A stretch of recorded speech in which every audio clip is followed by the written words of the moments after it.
आपल्या देशामध्ये सर्वत्र शेती आणि मातीची विविधता आढळते. गावनिहाय शेती करण्याची पद्धती देखील वेगवेगळ्या असतात. एखाद्या शेतकऱ्याची एक जमीन मळीची असते तर दुसरी जमीन माळाची असते. त्यामुळे दोन्ही जमिनीमध्ये शेती करण्याच्या पद्धती या वेगवेगळ्या असतात. आज आपण कसबे डिग्रज, जिल्हा सांगली येथील एका प्रयोगशील शेतकऱ्यांची गोष्ट पाहणार आहोत. राजू चौगुले हे गावचे प्रगतिशील शेतकरी आहेत. त्यांनी नोव्हेंबर महिन्यामध्ये 0265 ऊसाची लागवड केली होती.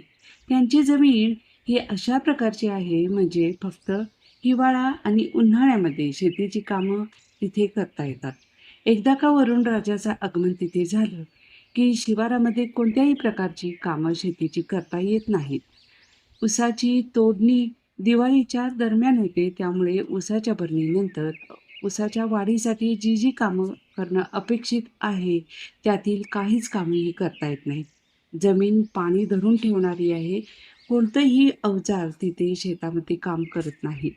कोणतीही खतं पाण्यावाटे सोडता येत नाहीत आणि टाकता देखील येत नाहीत.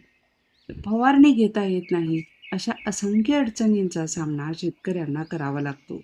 अशा वेळी काय करावं जेणेकरून ऊसाचं चांगलं उत्पादन आपणास घेता येईल? आम्ही असा विचार केला की या ऊसास उन्हाळ्यामध्ये जेवढा जोर देता येईल तेवढाच देऊयात.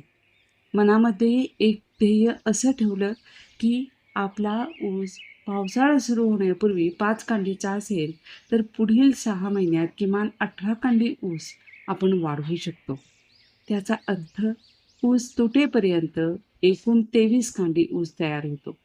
12 महिन्यामध्ये 55 ते 60 टनाचं उत्पादन हे चांगलं उत्पादन आहे.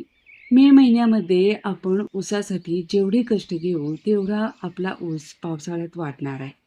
या ऊसासाठी दर महिन्याला एकरी 1.25 पोती युरिया, 1.5 पोतं सिंगल सुपर फॉस्फेट, अर्धा पोतं MOP असे एकूण 4 डोस रोपांच्या बुडक्यामध्ये देण्यात आले. पावसाळ्याच्या आधी एकरी 2 पोती युरिया, 4 पोती सिंगल सुपर फॉस्फेट आणि 1 पोतं MOP शेणखतामध्ये मिसळून रोपांच्या बुडक्यामध्ये देण्यात येणार आहे. शेणखतासोबत मिसळल्यामुळं हे खत पुढील 4 महिने पिकास हळूहळू उपलब्ध होत राहील.